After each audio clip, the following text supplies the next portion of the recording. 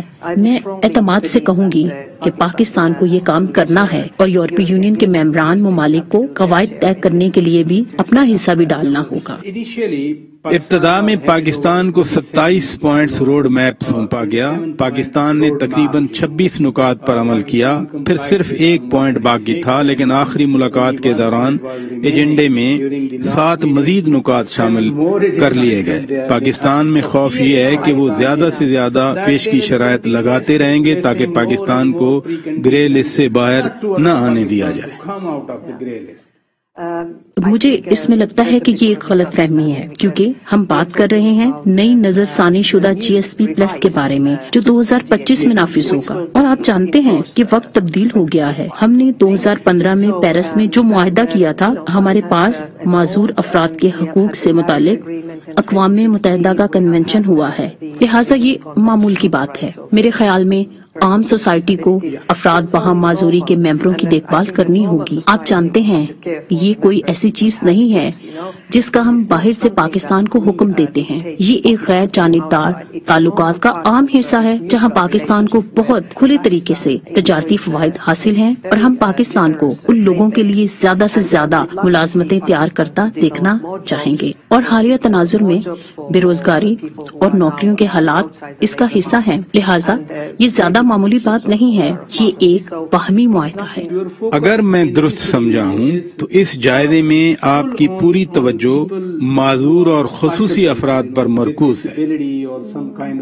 جی نہیں، ہر کسی کے لیے، چونکہ اچھی حکمرانی اور آب و ہوا کی تبدیلی ہم سب ہی اس کا حصہ ہیں، چاہے ہم یورپ میں رہ رہے ہیں یا پاکستان میں یا آسٹریلیا میں، اور اب یہ ضروری ہے کہ ہم سب مل کر آب و ہوا کی تبدیلی کے نقصان دہ جو اثرات ہیں ان سے بچنے کے لیے کام کریں۔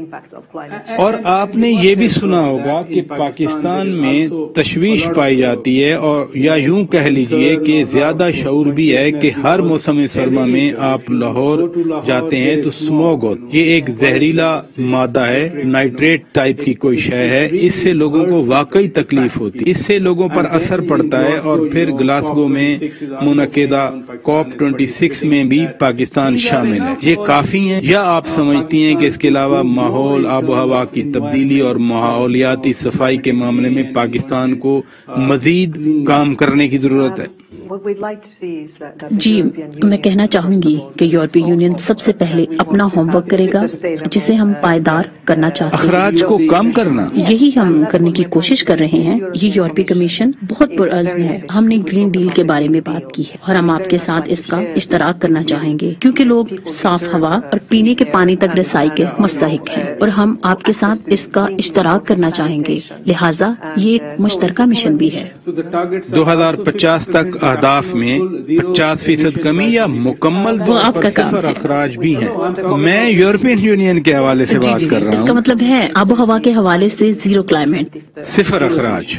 2030 تک اپنے اخراج کو کم از کم 55% تک کم کرنا چاہتے ہیں، اور میں آپ کو بتاتی ہوں کہ یہ دنیا خطرے میں ہے، لوگوں کو خطرہ ہے، ہمیں ابھی سے کام شروع کرنا ہے۔ ہم 2030 2050 تک انتظار نہیں کر سکتے ہیں، لہٰذا یہ یورپی یونین اور اس کے شراکت دار پاکستان کا ایک بہت ہی دلچسپ سفر ہوگا، کیونکہ مجھے لگتا ہے کہ ہمارے خدشات ایک سے ہیں۔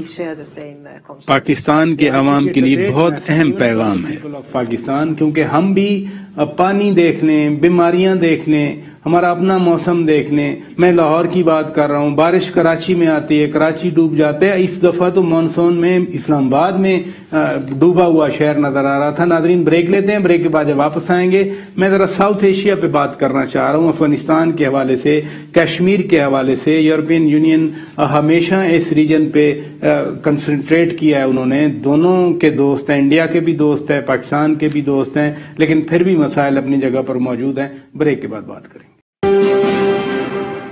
ویلکم بیک ناظرین، آج ہمارے روبرو ہیں یورپین یونین پارلیمنٹ کے 2 معزز ارکان جو پاکستان کے دورے پر آئے، اور ہم نے سوچا ان سے